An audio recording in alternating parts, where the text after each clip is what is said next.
James Brown lifted the microphone and called Michael Jackson's name. Michael was standing only a few feet away, dressed in white and silver, watching the man he'd studied since he was 6 years old move across the BET Awards stage.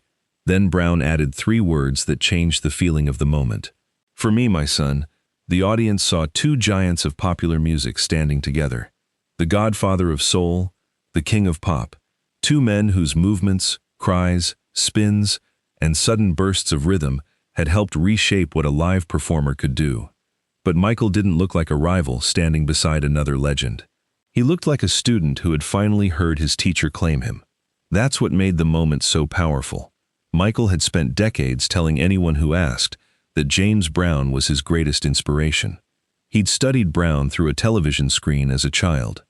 In 1983, Brown had called him from an audience and handed him a place on his own stage.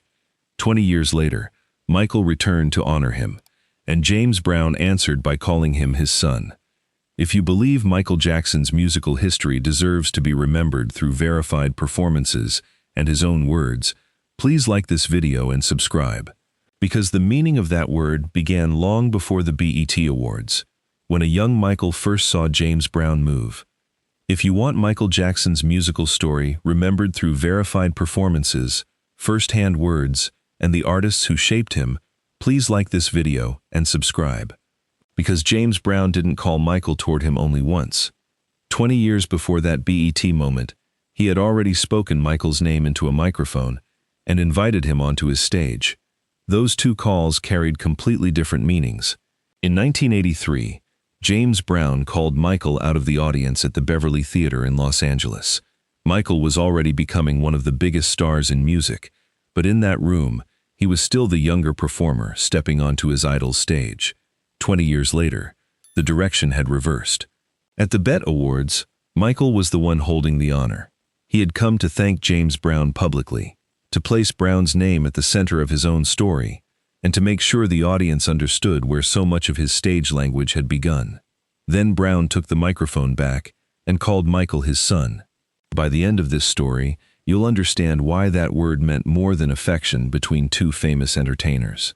It connected a child studying television, a young superstar answering an unexpected stage invitation, and a grown artist returning to honor the man who had pointed him toward performance in the first place.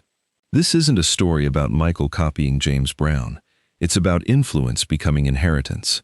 And to understand that inheritance, we have to go back before the awards, before Thriller, and before the world knew Michael Jackson's name, to a small boy watching James Brown move across a television screen.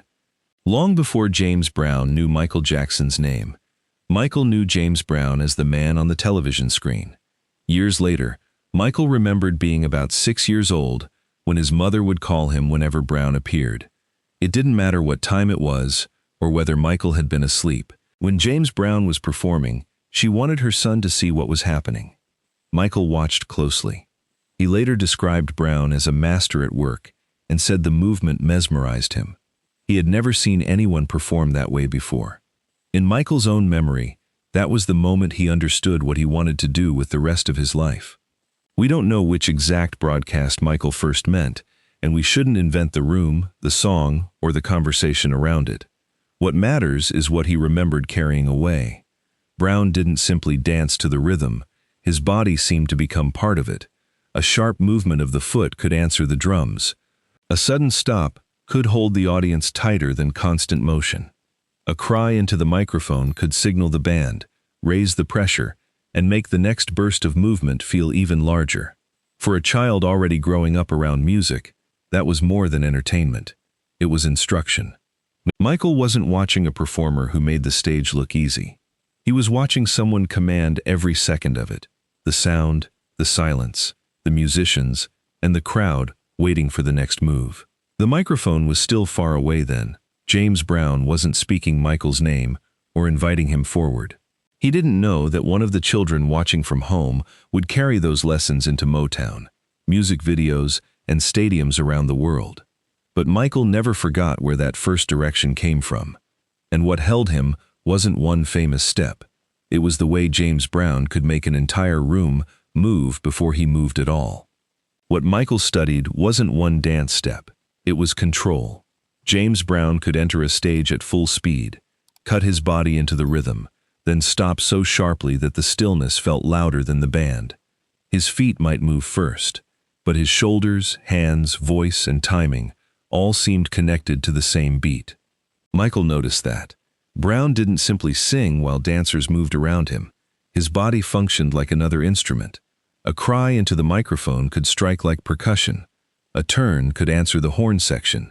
A pause could hold the crowd in place until he decided to release them. That was the deeper lesson.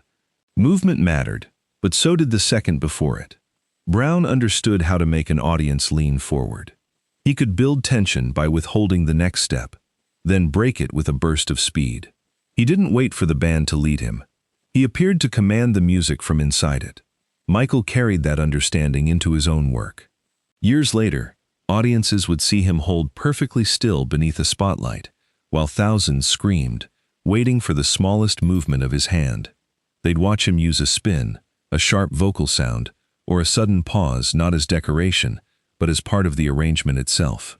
The resemblance to Brown was never something Michael tried to hide. He kept naming him. He called him his greatest inspiration. He spoke about watching him as a child. He returned again and again to the memory of seeing a performer whose speed, showmanship, and authority made the stage feel larger than the room containing it. But influence isn't the same as imitation. Michael wasn't trying to become James Brown. He was learning what total commitment looked like, how rhythm could pass through the voice and into the body, and how one performer could control the emotional timing of an entire audience. For years, those lessons traveled in only one direction. Michael watched. Michael studied. Michael remembered. Then, in 1983, James Brown looked into his own audience, lifted the microphone, and finally called the student forward. Before we enter that theater, one misunderstanding needs to be cleared away. People sometimes reduce Michael's connection to James Brown to a simple accusation: Michael copied him. The resemblance is easy to see: the quick feet, the spins, the sharp vocal cries, the sudden freezes that made the next movement feel even bigger. Michael never denied those roots. He spoke about Brown with open gratitude and repeatedly named him as his greatest inspiration. But Michael's performance language didn't come from one man alone. He also studied Fred Astaire's elegance, Gene Kelly's physical strength, Jackie Wilson's electricity, Motown choreography, mime, and the street dancers whose movements helped reshape modern pop performance. What made Michael original wasn't pretending he had no influences. It was what he did with them. He took Brown's rhythmic force and placed it inside songs built for pop radio. He adapted precise footwork for television cameras that could turn one movement into a close-up seen around the world. Later, he expanded those ideas into short films, major tours, and stadium productions, where even the smallest pause had to reach the last row. James Brown gave Michael part of the foundation. Michael built his own house on top of it, and Brown appeared to understand the difference. He didn't treat Michael like a thief stealing from his legacy. He made room for him. He watched what the younger performer had become and publicly drew him closer. That recognition became impossible to miss on August 20th, 1983. James Brown was performing at the Beverly Theater in Los Angeles when he looked into the audience, raised the microphone, and called for Michael Jackson. On August 20th, 1983, James Brown was performing at the Beverly Theater in Hollywood when he learned that Michael Jackson was in the audience. Michael didn't arrive as part of the advertised show. There was no planned duet, no rehearsed camera position, and no carefully timed entrance. He had come to watch the man whose performances had shaped his understanding of the stage since childhood. By then, Michael was no longer simply the gifted boy from the Jackson 5. Thriller had been released. Billie Jean and Beat It had already reached #1. Only months earlier, millions had watched him perform the moonwalk during Motown 25. Michael was becoming the most talked-about performer in popular music. But inside the Beverly Theater, the hierarchy still felt different. This was James Brown's room, his band, his microphone, his audience. Brown stood beneath the stage lights performing "It's a Man's World," controlling the musicians and crowd with the same authority Michael had studied through a television screen years earlier. Then Brown interrupted the normal flow of his own concert. He spoke Michael Jackson's name. The crowd reacted immediately. Michael had been watching from a seat, but now every face in the theater began turning toward him. The distance between audience and stage, the distance that had once separated a 6-year-old child from the performer on television, was suddenly disappearing. Michael made his way forward. There was something almost ceremonial about it, even though the invitation was spontaneous. The idol wasn't merely acknowledging that another celebrity happened to be present. He was opening his stage, and Michael approached it without the machinery that usually surrounded a major appearance.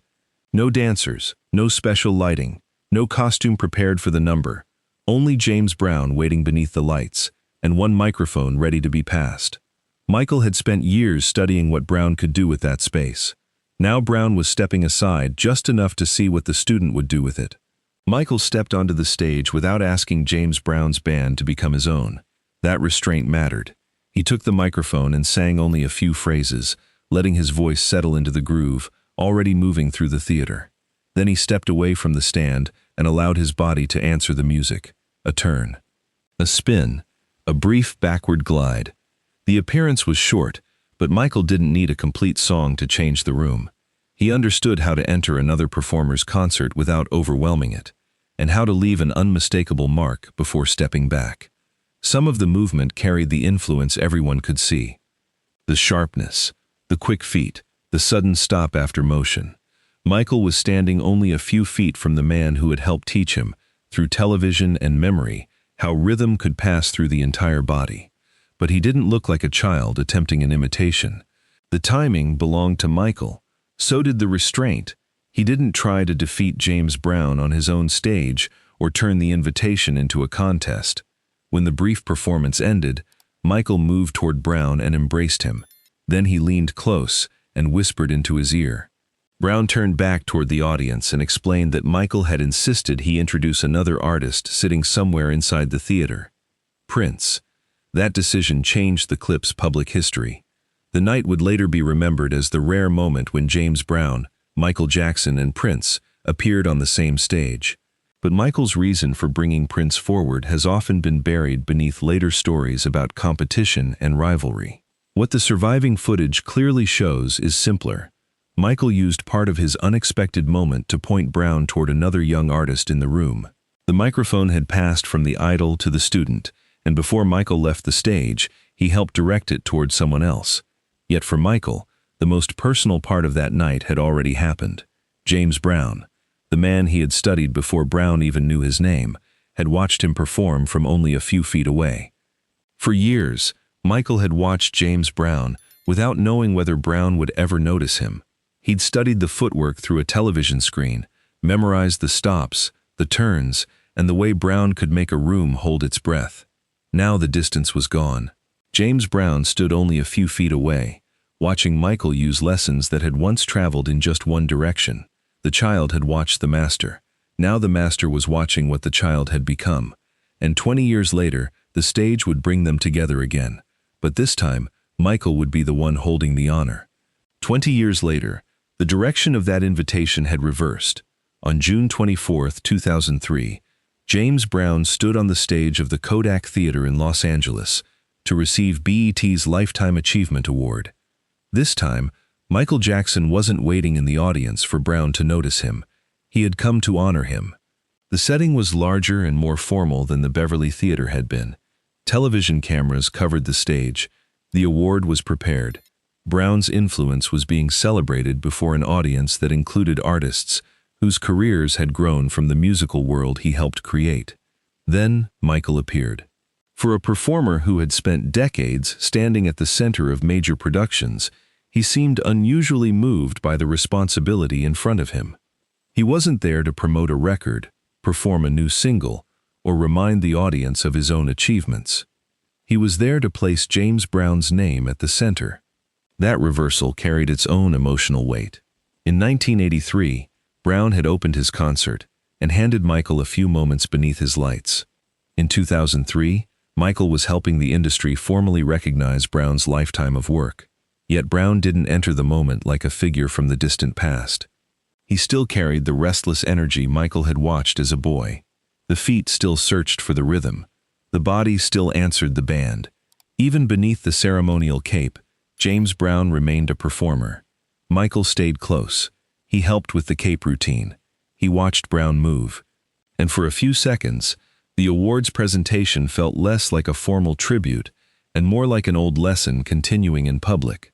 The student was no longer watching through a television screen. He was standing beside the teacher. Then Michael took the microphone and explained, in his own words, why he had never stopped looking up to him. Michael held the microphone, looked toward James Brown, and spoke with none of the distance usually found in an awards show tribute. "Nobody has influenced me more than this man right here." The sentence was brief, but it carried Michael's entire history with Brown inside it. He wasn't offering the kind of praise celebrities exchange because a ceremony expects it. Michael had been telling the same essential story for years. Before the records, the stadiums, and the television performances people would later study, in the same way he had studied Brown, there had been a child watching the Godfather of Soul move. Now that child was standing beside him. Michael had reached a level of fame that allowed people to describe him as though he had appeared without a source, as though the spins, pauses, vocal cries, and control of rhythm belonged to no tradition before him. But Michael refused that version of his own story. He named the man who had pointed him toward the stage. That humility made the moment stronger. Michael wasn't diminishing what he had created. He was acknowledging that originality doesn't require pretending. No one came before you. Brown had shown him how performance could live in the entire body, how a stop could be as powerful as a step, how the voice could strike like percussion, how one person could control the band, the crowd, and the silence between them. Michael had taken those lessons through Motown, solo records, music videos, and enormous concert stages. Yet standing beside Brown, he still spoke as a student. His voice tightened with emotion. Then he embraced the man he had once watched from home. For a few seconds, the titles disappeared. Not the Godfather of Soul, not the King of Pop, just the teacher and the artist who had never forgotten the lesson.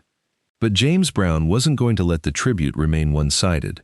Michael had used the microphone to tell the world what Brown meant to him. Now Brown was about to take that recognition and turn it back toward Michael. James Brown didn't accept the award and quietly step away. The music started again. The cape settled across his shoulders. The band found the rhythm, and the ceremony turned back into a performance. Even after decades on stage, Brown still understood how to make a simple movement feel larger than the room around it. Michael stayed beside him. He didn't try to take control of the moment.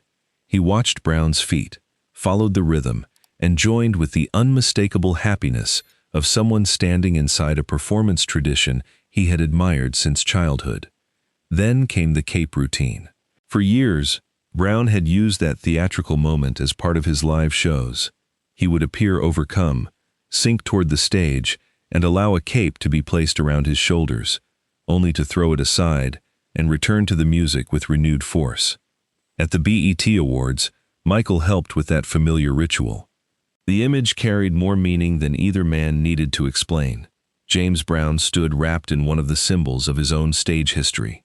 Michael, the artist who had carried Brown's influence into a different generation, was there helping the moment continue. It wasn't a contest. Michael didn't need to prove that he could move faster, spin longer, or draw the louder response. His attention remained on Brown. Every smile and gesture showed the respect of a student who understood that the spotlight belonged to the man being honored. Brown appeared equally pleased to have him there. For a few minutes, the stage held two generations of performance at once: the artist who had shown how rhythm could take over the entire body, and the artist who had carried that lesson into music videos, global tours, and a new visual age. Then Brown raised the microphone again. Michael had already told the audience what James Brown meant to him. Now Brown was about to answer with a word that made their connection feel far more personal. James Brown lifted the microphone and called Michael Jackson's name. Then came the words heard in the surviving footage. "For me, my son." They weren't a formal declaration. Brown wasn't describing a legal or family relationship. He was speaking with the affection of an elder artist toward someone who had spent a lifetime naming him as the source. That distinction matters because the line has often been expanded online into longer phrases that the available record doesn't clearly confirm. The shorter wording is powerful enough. Michael had already told the room that no performer had influenced him more. Brown answered by drawing Michael into his own musical family. 20 years earlier, that same voice had called Michael out of the audience at the Beverly Theater. Brown had opened his stage, handed the younger performer a microphone, and watched him move. Now the setting was different. Michael wasn't the unexpected guest anymore. He was one of the most successful entertainers in history, standing before the industry to honor the man who had first shown him what total stage command looked like. Yet Brown's words returned the moment to something deeply personal. The idol recognized the student, the teacher acknowledged what the lesson had become, and the influence Michael had carried publicly for decades was no longer traveling in only one direction. In 1983, Brown's microphone had given Michael a place on his stage. In 2003, it gave their connection a name, but the deepest confirmation came 3 years later, after James Brown's death, when Michael stood before a grieving audience and explained why his admiration had never faded. 3 years later, Michael stood before another audience to speak James Brown's name. This time, the stage was inside the James Brown Arena in Augusta, Georgia, during the public funeral service held on December 30th, 2006. Michael kept his remarks brief. He called Brown his greatest inspiration. Then he returned to the memory that had begun everything. He said he had been no more than 6 years old when his mother would wake him, no matter the time or what he was doing, whenever James Brown appeared on television. Michael remembered watching The Master at Work. He said Brown's movement mesmerized him because he had never seen another performer move that way. And in that childhood moment, Michael understood what he wanted to do for the rest of his life. The words mattered because they confirmed that the praise Michael had offered at the BET Awards wasn't ceremonial flattery. He had told the same story across different years, in different rooms, and under very different circumstances. The influence had begun before fame. It had survived Michael's rise through Motown, Thriller, music videos, stadium tours, and decades of being treated as an influence himself. Even after the student became an artist studied by millions, he still named James Brown as the man who first showed him what performance could be. The funeral wasn't where their story should end. It was simply the final public confirmation of something Michael had never hidden. James Brown had given him a direction. What Michael carried forward was how completely a performer could turn rhythm into movement, and movement into memory. 3 years later, Michael stood before another audience to speak James Brown's name. This time, the stage was inside the James Brown Arena in Augusta, Georgia, during the public funeral service held on December 30th, 2006. Michael kept his remarks brief. He called Brown his greatest inspiration. Then he returned to the memory that had begun everything. He said he had been no more than 6 years old when his mother would wake him, no matter the time or what he was doing, whenever James Brown appeared on television. Michael remembered watching The Master at Work. He said Brown's movement mesmerized him because he had never seen another performer move that way. And in that childhood moment, Michael understood what he wanted to do for the rest of his life. The words mattered because they confirmed that the praise Michael had offered at the BET Awards wasn't ceremonial flattery. He had told the same story across different years, in different rooms, and under very different circumstances. The influence had begun before fame. It had survived Michael's rise through Motown, Thriller, music videos, stadium tours, and decades of being treated as an influence himself. Even after the student became an artist studied by millions, he still named James Brown as the man who first showed him what performance could be. The funeral wasn't where their story should end. It was simply the final public confirmation of something Michael had never hidden. James Brown had given him a direction. What Michael carried forward was how completely a performer could turn rhythm into movement, and movement into memory. The microphone had carried their story across 2 decades. When Michael was a child, he heard James Brown through one, his voice cutting through the music, while his body seemed to command every beat around it. In 1983, Brown used a microphone to call Michael out of the Beverly Theater audience and onto his stage. For a few brief moments, the idol made room for the student. In 2003, Michael held one as he told the world that nobody had influenced him more. Then Brown took it back. He spoke Michael's name and called him his son. So the microphone was never merely part of the performance. It became the object that carried recognition in both directions, from the artist Michael had studied, and back from the artist who had watched what that influence became. The final image shouldn't be the funeral in Augusta. It should be the BET stage. James Brown stands beneath the lights, the silver cape resting across his shoulders. Michael is beside him in white and silver, smiling as the band keeps playing. Their shoulders nearly touch. Michael watches his idol move, still alert to every step. Brown looks pleased to have him there. For one more moment, the teacher and the student share the same rhythm, and neither man needs to explain what has passed between them. The microphone had carried their story across 2 decades.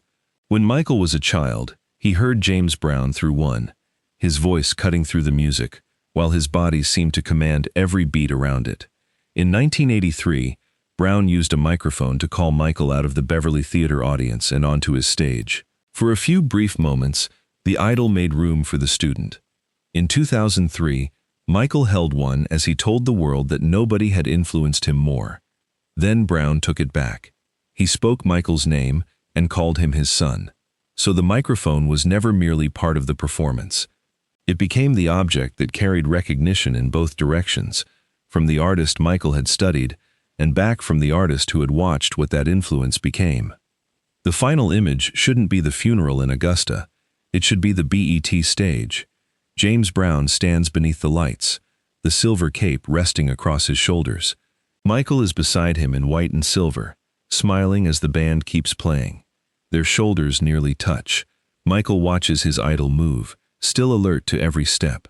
Brown looks pleased to have him there. For one more moment, the teacher and the student share the same rhythm, and neither man needs to explain what has passed between them.